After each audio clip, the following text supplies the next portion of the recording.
Welcome back. I have one more exercise for you. Imagine that we are somewhere in the future and we have a space elevator that is 1000 kilometers high and we model it as a vertical beam. The beam goes from y equals 0 kilometers from this initial point up until y equals 1000 kilometers up until this point. And now, the mass distribution per unit length of the beam is described with this formula. You can see that the higher you go, the lighter this elevator becomes. You have y in the denominator, so as it gets bigger, your ρ becomes smaller. Now you know that the gravitational acceleration g is approximated to be 9.81 meters per second squared at the sea level. However, in reality, it's not a constant value. In the first section of this course, we approximated g to have this formula for the Earth. This big G here, that was the universal constant of gravitation. Then m sub e, that was the mass of the Earth. And this r was the object's distance from the center of the Earth. The Earth's radius from its center till the sea level is approximately 6371 kilometers. Now, of course, the total force of gravity of the elevator and the differential force of gravity in every location of the elevator point down.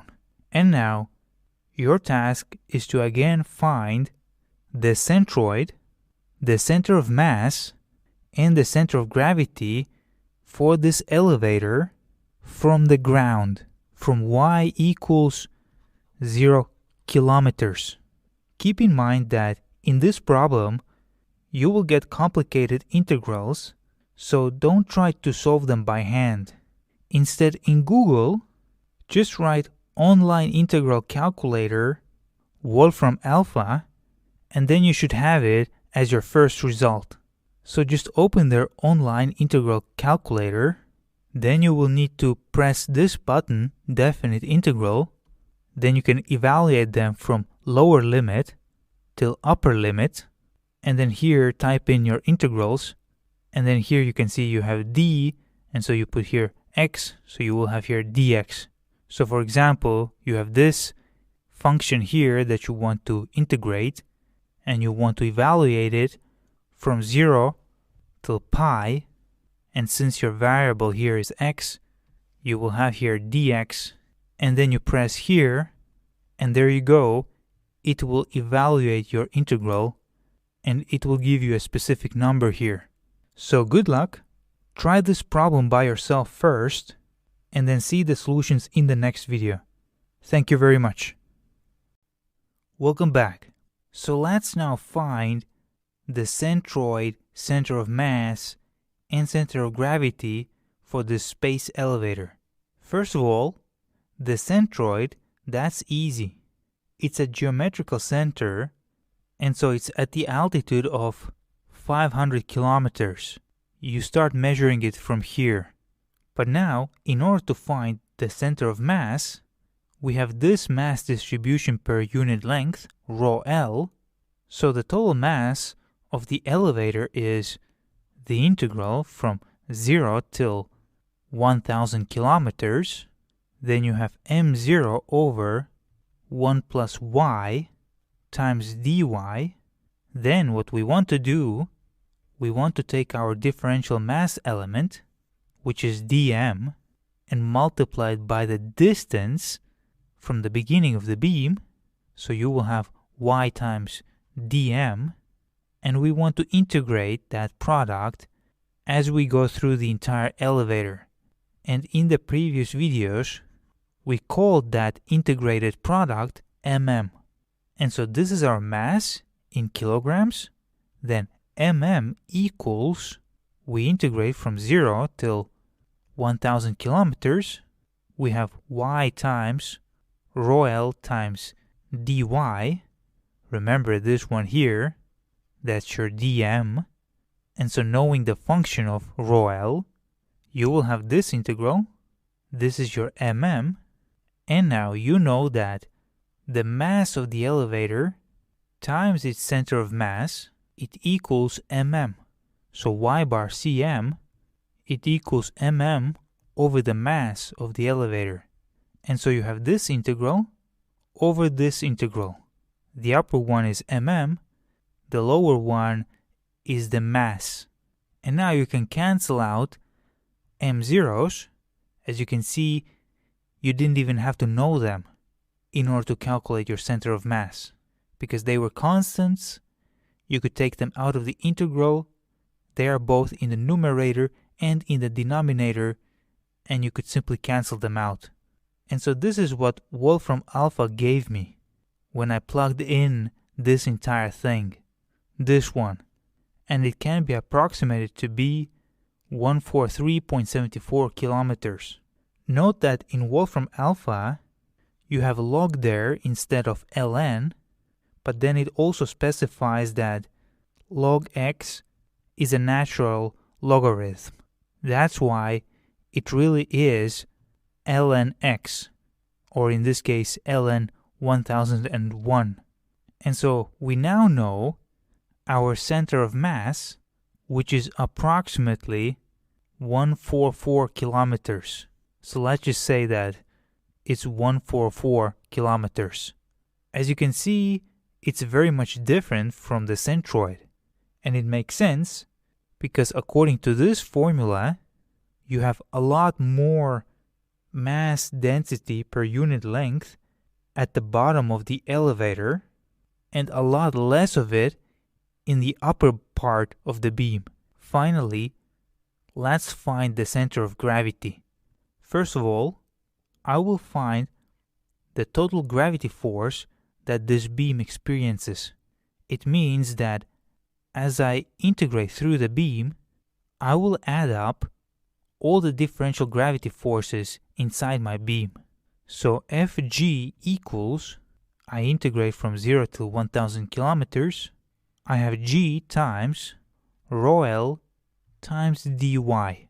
Remember that this one here gave me a differential mass, and then this one here, it gave me my differential force of gravity. And now you know that your mass distribution per unit length is not constant, but this time even your g is not constant. This is the formula for your g.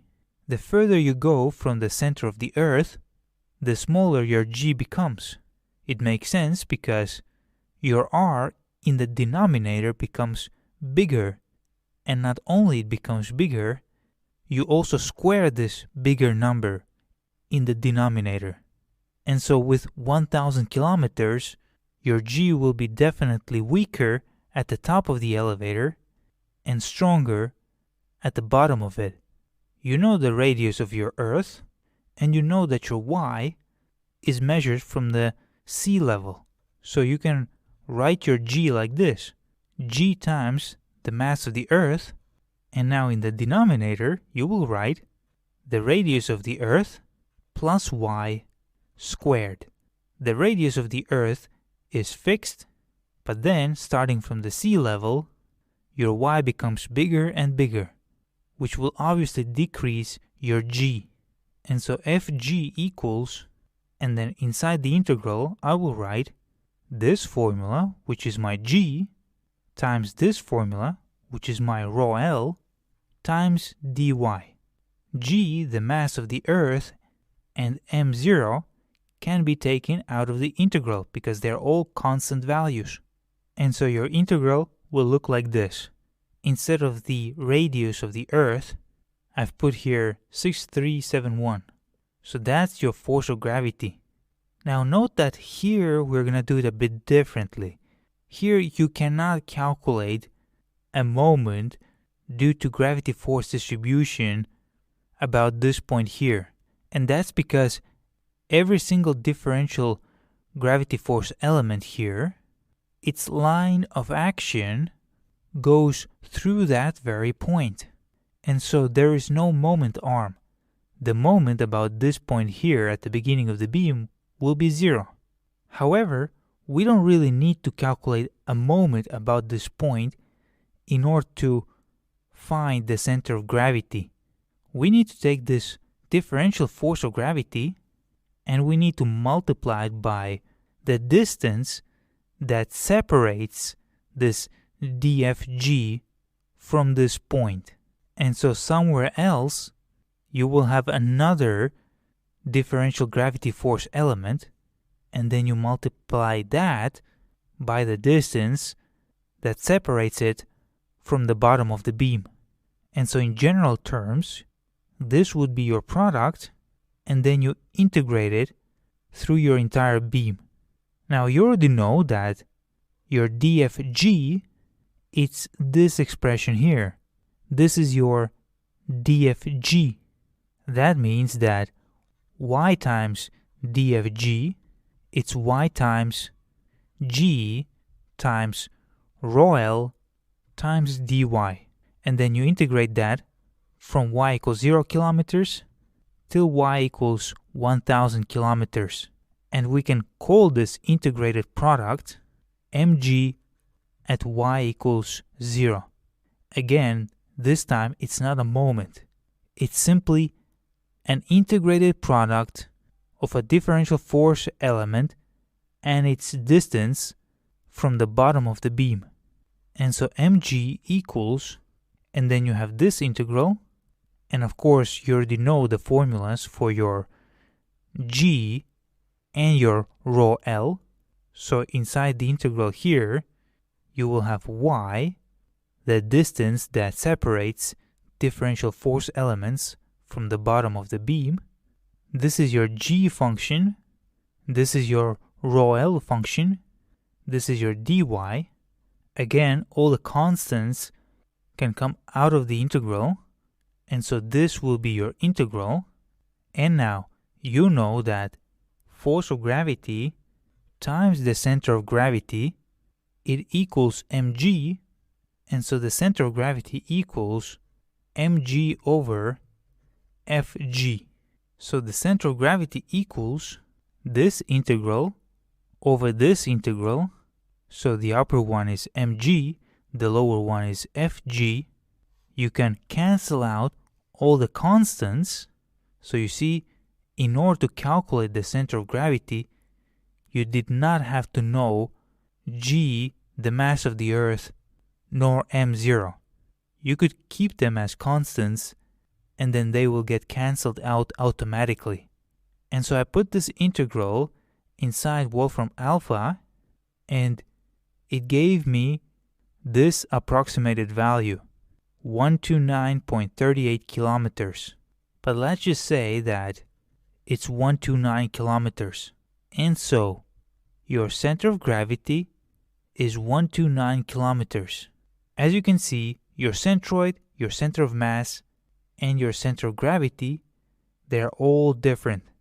In the very first case, your centroid, center of mass, and your center of gravity, they were all the same because the density and the gravitational acceleration, they were all constant.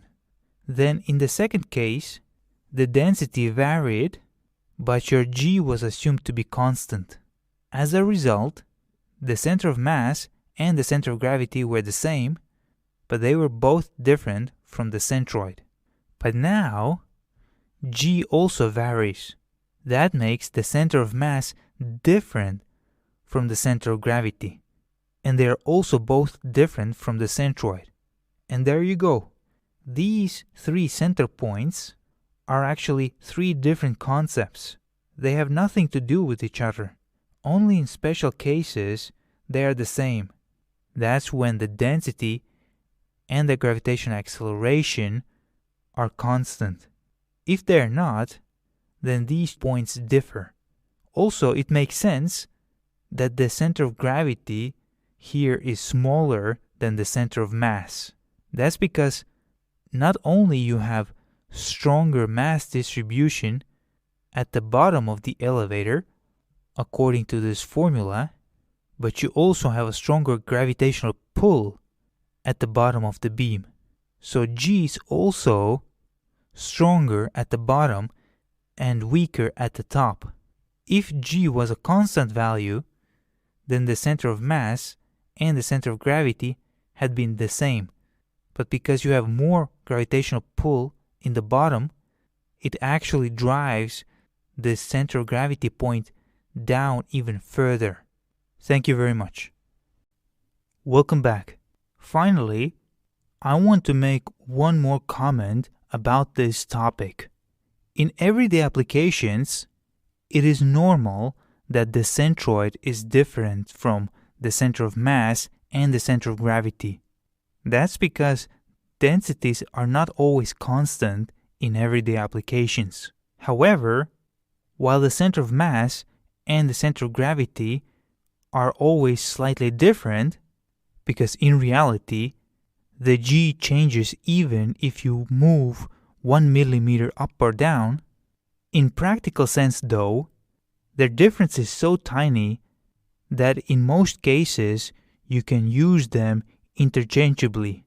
That's because for most everyday applications, we just use this constant G, which is 9.81 meters per second squared.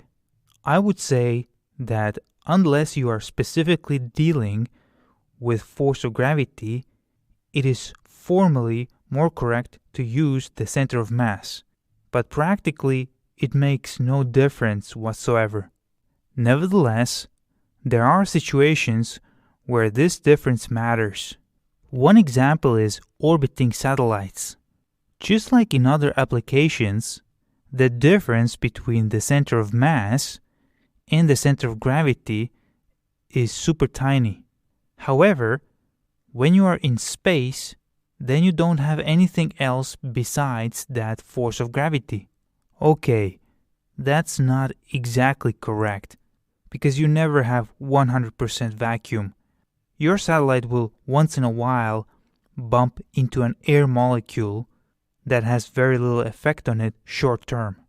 And so, since your center of gravity and center of mass are slightly shifted, this force of gravity vector that goes through the center of gravity, it will have perpendicular distance to the center of mass. And this perpendicular distance is d. And that will create a tiny moment about the center of mass.